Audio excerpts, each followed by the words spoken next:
Alright guys, welcome to the video. In this one we're going to be doing the WZ-120-1-FT. It's quite a mouthful. And I just got done playing the 3 games in the STRV, so that video will be going up. Probably at the time I'm recording this, it'll be like next week.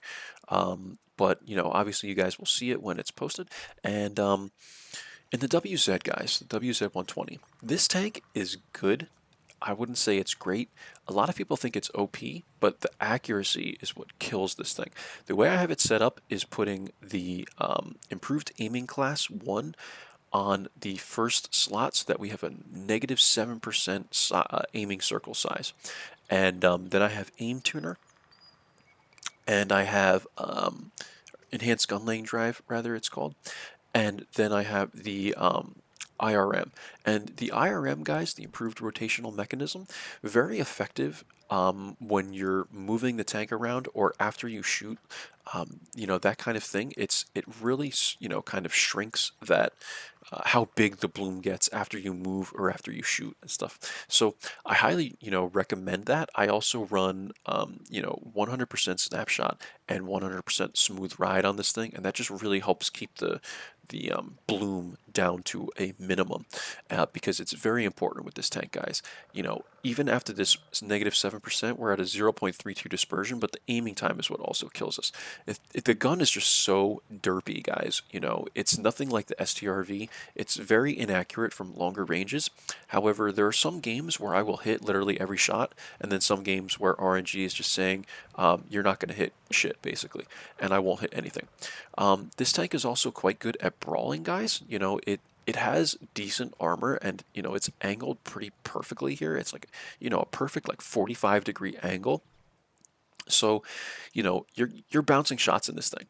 You can't rely on it as if you're playing a mouse or something like that, but it is, you know, fairly effective, guys. If you're taking shots from like long range, and you're kind of backing down off a hill or something like that, you'll doink a bunch of stuff. So, that's really what this thing is looking like. We're going to go ahead and play it just so you guys can see, you know, the type of battles we're getting into. And recently in this tank, guys, I've been performing very well, but you never know. In the 2 or 3 battles we played, they could be total crap. So, you know, let's see what happens here. We're going to go ahead and run. I guess aim tuning is really the only thing we can get away with. So we're going to run that, and that'll give us what, an extra, not even extra, 0.06 seconds the aiming time or whatever. I mean, almost not even worth it to run it, guys. But we're going to go ahead and run that. We have rations, and you know, let's jump into the games and see what we're getting, guys. I'm going to go ahead and drop my camera out, but I will continue speaking, of course. And yeah, let's see if we can get some good games, guys. So shut this off, and here we go, guys. So WZ-120-1-FT. Very similar to playing Russian TDs, guys, you know, and even like the STG. You know, the STG, I've had quite a few videos of the STG. You know, I hated that tank for quite some time, and then, you know, out of nowhere, I really started enjoying playing it, actually. You know, I enjoyed its versatility, but the gun was just so derpy, even with the way I had it set up. You know, I had it set up just like this thing, all for the gun. I gave up optics even, guys, and just focused on, you know, the accuracy of every shot because I wanted to make every shot count. This tank is very similar, but even worse than that. In all honesty, guys, I mean, it's just so inaccurate. So I'm thinking about where I want to go. This map is Mountain Pass, guys. Mountain Pass is not one of the best maps in my opinion for a tank like this. You know, I don't even like this map on really with any tank, if I'm being honest. You know, obviously I always like playing in light tanks, guys, but this map is kind of very boring in a light tank because there's not much to do early on. So we're gonna go to the bridge, and I feel like this is our best option, guys, in this tank. You know, I really don't like poking here with especially with a solid turret TD, or a turretless TD rather. So we're just not gonna do it. We're gonna poke here. I want to make sure I'm not lit initially coming over here. And we're going to sit here and wait for someone to poke around one of these corners. So here comes the Malshin. And we're never going to pen this guy, right, guys? That's one of the issues with this tank. You know, we'd have to hit the lower plate here. And, in fact, being that the Malshin is here, we're going to load gold. And, you know, 248 millimeters of pen, guys, on a gun that's this derpy, like, you're almost better off just loading this heat, guys. Load heat. If you're shooting at anything that has like halfway decent armor, load heat, guys. You know, because you know it's really the only thing you're going to be able to get away with. So we're going to shoot the Malshin here. We're going to get safe. But yeah, guys, like even looking at the Malshin's lower plate with this 248 millimeters of penetration, like I'd rather just load the heat, you know, if I'm dealing with the mouse, because honestly, you need to make shots count in this tank. It's just so inaccurate. Like if I was playing the STRV, I wouldn't need to load gold, you know. I can easily hit the lower plate, and you know, the average pen in an STRV is like 280, I think, on the APCRs. Actually, I think it's like 288. So this makes it very easy, guys, to basically to pen things when you're playing something like that. But with this, guys, not quite as easy, and you want to make all your shots count because, like I said, this gun is so freaking inaccurate. So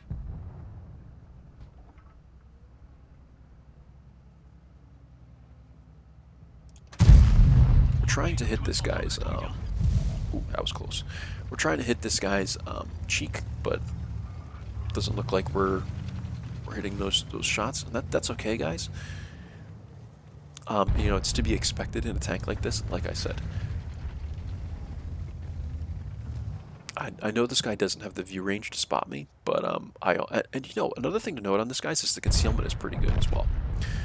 So I don't want to get blind fired here is the only thing. So this kind of becomes a little awkward.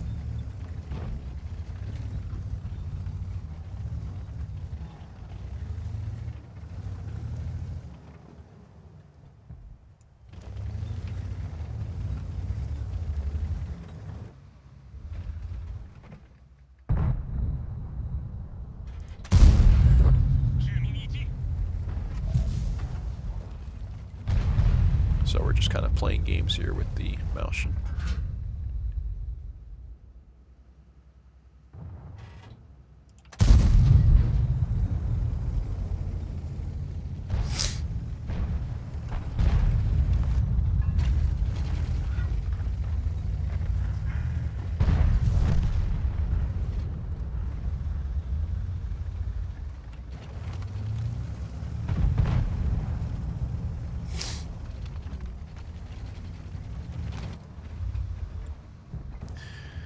So what we're gonna do, guys, I think, is just try and spot this guy coming over the bridge. I don't wanna poke and expose myself too much, because what's gonna happen is, and here he comes over the bridge. I just want to spot him as he's going over the bridge. So he's taking a shot there.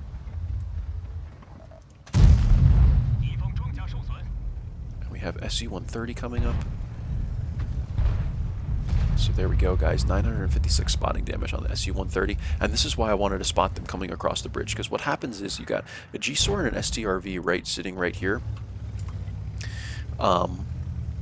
and you know, this is very effective for me because it's easy crossfire for them, you know what I mean? So anytime you're here, guys, and you see that you have teammates here, which is what I was looking for, you want to spot people that are coming across this bridge, especially a slow Malshin who you can get his, and he might be trying to run away now. Yeah, here he is. I'm just going to take a shot from this guy. And, you know, fair trade, you know, I'll take that. But you know, you want to spot people that are coming across this bridge, guys, because you will allow your team to get insane amount of crossfire on, you know, tanks that are going to do this. So I'm not going to poke on this guy again. It wouldn't be smart. He has a lot more HP than me and stuff. And instead, what we're going to do is, you know, we're going to start going in this direction. I mean, I see Boris and T26 E4s over here, so I'm thinking maybe I can help with that. But again, guys, you want to pick your fights carefully in this tank. Like I said, it's much easier to brawl in this thing than it is in like STRV S1 and, you know, just other paper TDs, you know. Like even I would even find it more comfortable to brawl in this thing than a Scorpion G. Just because a Scorpion G has no armor, and like if you get whacked by an HE shell, you know, that's not going to be a good time. So, okay, looking for kind of the top of that tank, and luckily we were able to get that shot, guys. And we've continuously had heat loaded. I think we're going to go back to regular AP now, but in this tank, guys, like I said, the pen and the accuracy of this tank, like, it's just better in my opinion with a 9-second reload too, which is, I mean, fairly long. You just want to make all your shots count, and I don't feel like I can make all my shots count with only 248 millimeters of penetration from a TD, you know, if that makes sense. So that's kind of why I play this thing that way, and I load heat if I'm dealing with anything that has any kind of armor, because, you know, you want to make every single shot count. You don't have the accuracy, and really with the regular AP, you don't have very much pen to make that happen. So with the lack of accuracy, you're better off just loading heat and really trying to make all your shots count, because if you bounce, you know, that sucks, guys, because you might miss the next 2 shots you take or 3. So this is why I recommend just keeping heat loaded. We don't have it loaded right now, but because I think we're going to get the side of this guy. So here we go. I mean, this is just an easy shot for us with regular AP. And so far, guys, I mean, this game is looking pretty good. 2,000 damage, almost 1,000 spotting damage. And, you know, I'm much more happy with this than some of the other games I was getting into that was like maybe 1,500 damage, maybe 1,100 damage or something like that. You know, oftentimes I'll find, guys, that I'll get into games where I'm doing only like 3 shots of damage and then I'm dying. 3 shots of damage and then I'm dying. And it's just consistent like that. And a lot of that comes down to the teams as well. You know, it really, you know, if you have a team that just absolutely annihilates the enemy team, you're not going to get much damage. And if you have a team that annihilates you that fast, then you're probably not going to get a lot of damage either. So, you know, that's just something to note about playing TDs. I'd much rather be playing light tanks only because, you know, they're so mobile, and even if you have crappy teams or you have really great teams, you can usually still do damage just because they're so fast, you know. So we're going after this waffle. Hopefully we can get the cleanup kill on him.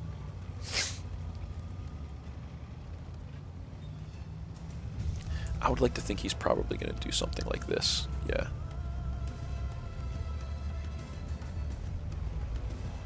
That's what I'm thinking, so I'm just going to go ahead and YOLO this guy, because I think that's what he would do. That's what I would do if I were him. I'd be going around the corner here to try and get safe.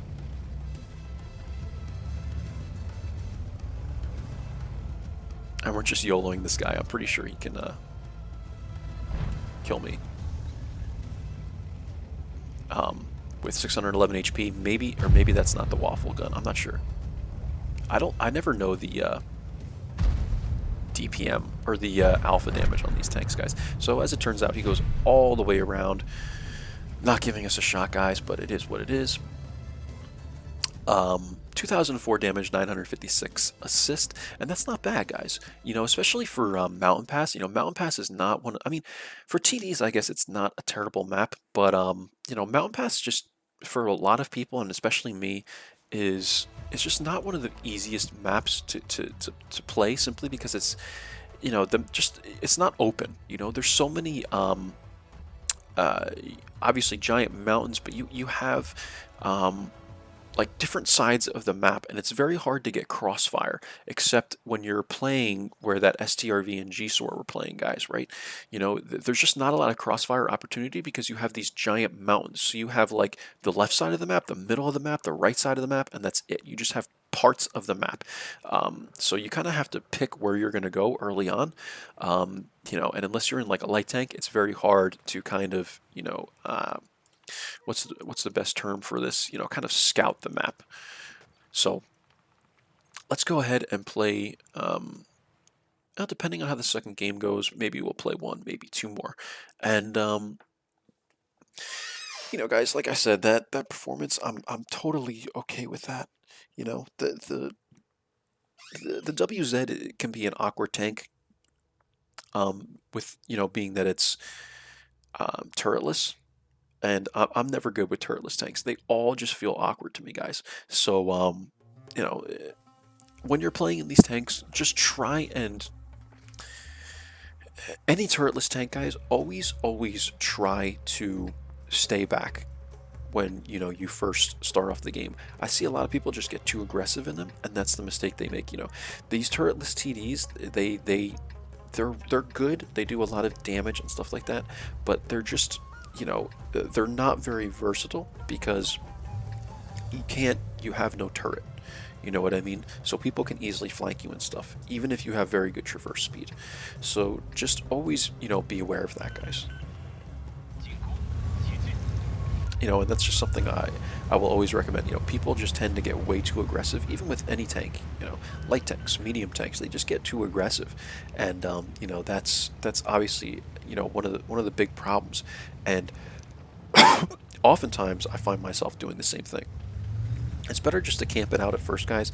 Kind of figure out where your light tank is going as well. Looks like ELC even 90 is going to the north side of the map, so I'm gonna set up and get ready for that.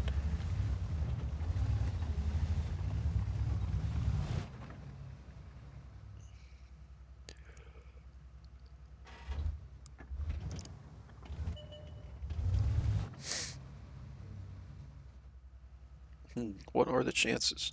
Now, I hope we bounce off the turret, guys.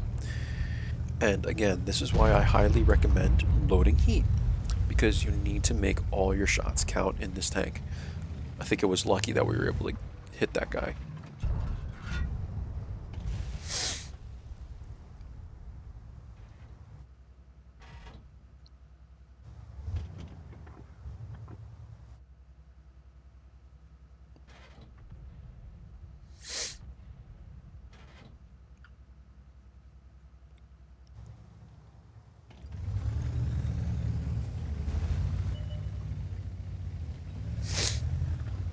We have no one going into the mid, which is, not a very good thing, guys, if you ask me.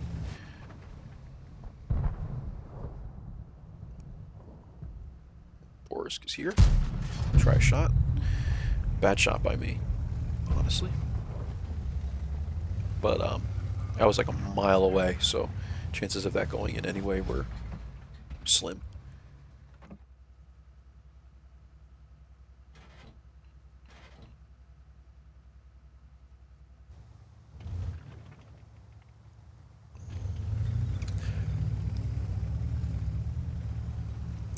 I'm slightly concerned that I will get spotted here by someone going down the mid. I mean, look at our heavies. We have an AMX here, guys. We have an OHO here, and the other two heavies went north. I don't have a problem necessarily with heavies going to the north, but we should at least have one heavy somewhere in this valley. I mean, I never like playing the valley as a heavy either, but I think someone has to do it, right? And our VK, look at our VK. I mean, like, what is going on here,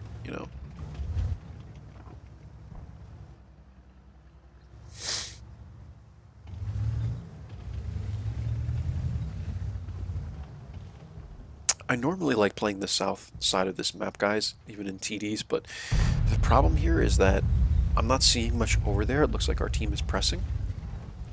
And also, with the turretless tank, it's just one of those things that I'm not super comfortable doing. And that's really it. I'd much rather just stay up here. Look for a shot on this T-42 or something.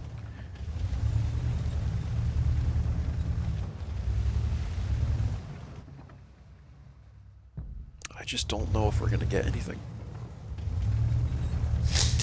And this is just those things with TDs, guys, is you have to wait for enemies to make mistakes, and sometimes, like, you'll have no enemies make any mistakes. They just won't go out to the open.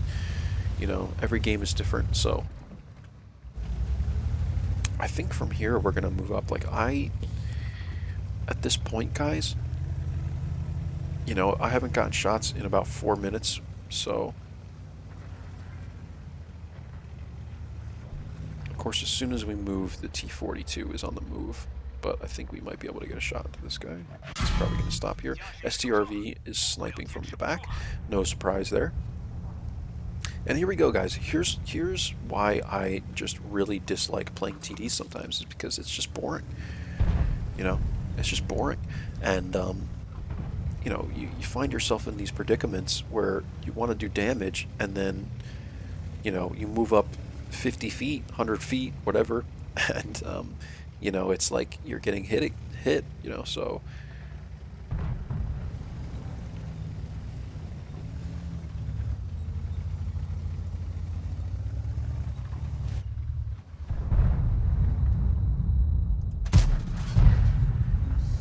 So obviously not, you know, the greatest of shots there, but we didn't have much time.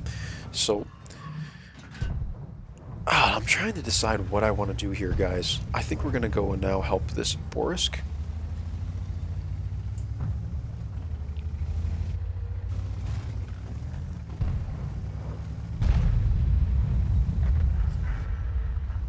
we go.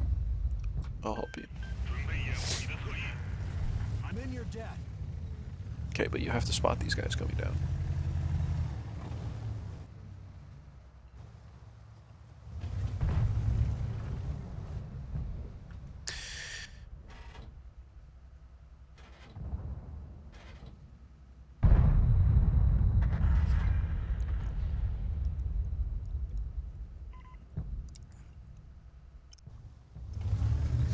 I would like to think these guys are going to go back to base, given that it's 8-2, but you never know. ELC even 90 is over here and hasn't spotted them coming back yet, so it's possible they could try and press.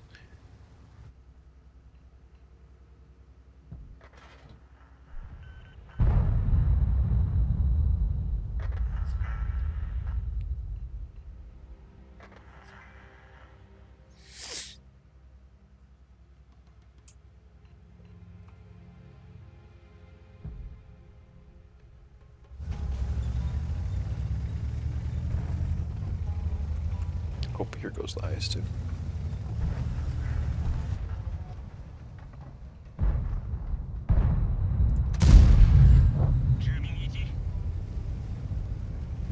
Maybe should have went for lower plate or something there, but it is what it is.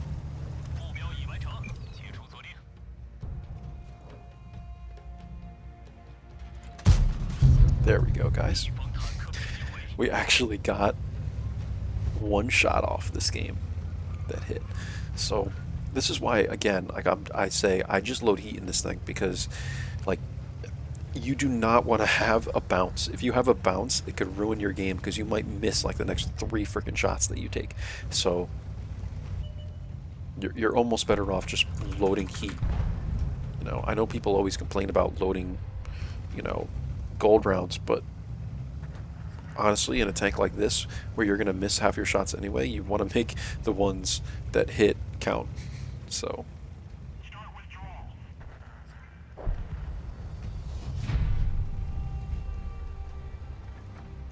there you have it, guys. 356 damage, 84 spotting damage. I mean, terrible game by numbers, but you know, it's a victory nonetheless. So that's the most important thing, is you know, that we're winning the game.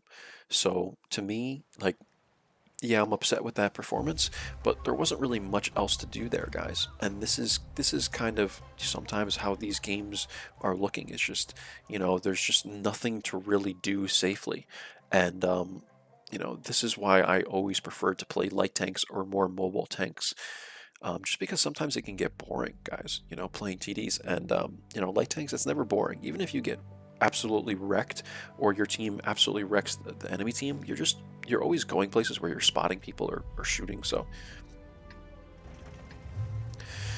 I haven't been on steps in a while, guys. I think what I'm going to do here is probably just go up to the mid, or we can also go up to this like B6 area, B7.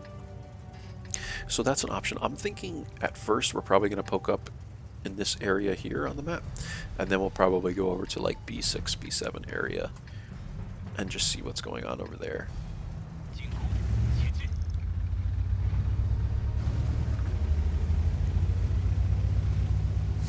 And to talk about the mobility on this thing, guys, again, it's pretty quick, you know, like it's faster than the STRVS-1, you know, that I've recently done a video on, and that's just, you know, me trying to compare these two tanks since I got them both out of nowhere.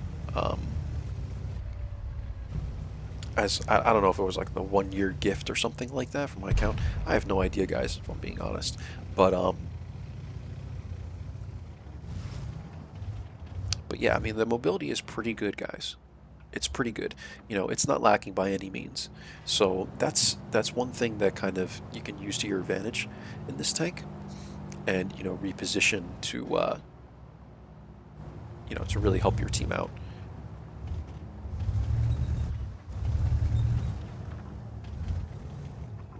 So it doesn't even look like we have a light tank, so there's really no point in being here, I guess. I'll be honest with you guys, I do not see a lot of light tanks in battle whenever I'm not in a light tank. When I'm in a light tank, then, you know, you'll get 4, you know, light tanks that are all over the place. But sometimes when I'm in TDs, there's just no light tanks, which, you know, in a way is, you know, is a good thing. So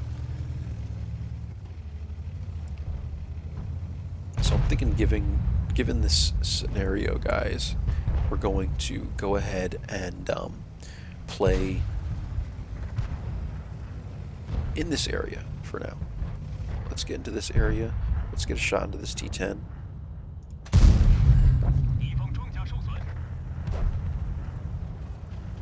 And it appears that the team is melting, guys, so.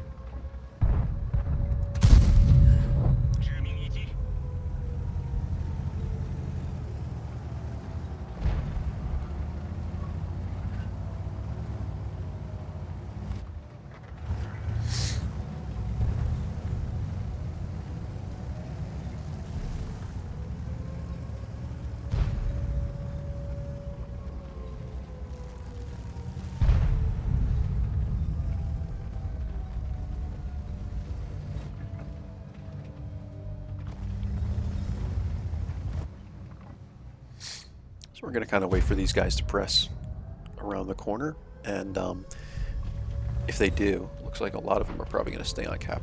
So given that this game could be over if we don't do something about it, we're going to load heat, and we're going to come around to the corner of the rock here, with like the Lanson is doing.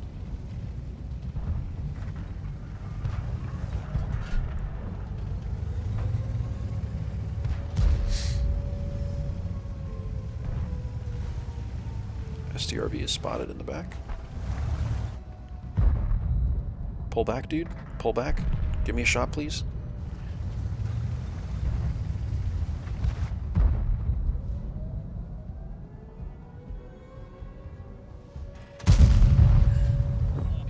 And this is the thing with this tank, guys, is you're taking these shots and then you're tracking people. It's just so, I mean, it's awful. So given the scenario, guys, we're going to have to YOLO the cap because it doesn't look like anyone else is going to do it.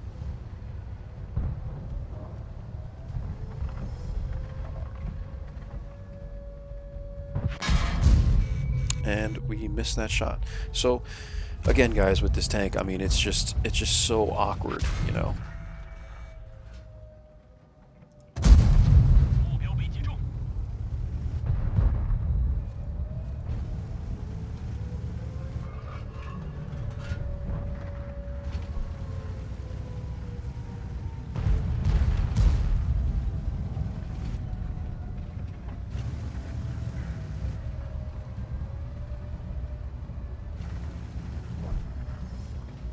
So this is a tough situation, guys, you know.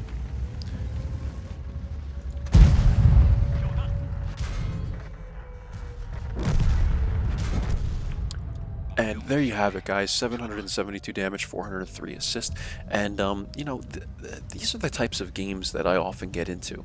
You know, it's a common it's a common thing for me to get into games like this, and you know, you just find yourself not really being able to do any more damage, and these are how the games are going sometimes. So this is why at tier 8 I never really get discouraged about having bad games. It's much easier for me to do well in tier 5, tier 6 tanks, And you know, with these tier 8 tanks, it's like some of the guns are just so derpy and stuff. And you know, tanks are much heavily armored, so sometimes you have difficult time just, you know, finding the right shots. And you know, in this thing, guys, like I said, you're gonna miss a lot of shots and stuff. So so you know, that's just the way it's looking, really. So I mean, after 3 battles, guys, go ahead and pop up my camera just to close this video out.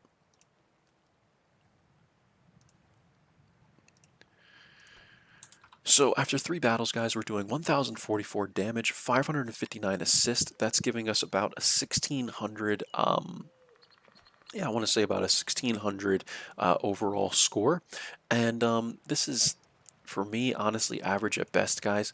But you know, not the worst session or not the worst games overall I've had in this tank. We have 12 battles left in this thing, so you know, hopefully we can get, you know, some better battles. We're averaging 1,635 damage overall in this thing, and like I said, guys, I highly recommend that you set this thing up strictly for accuracy because of just how derpy it is.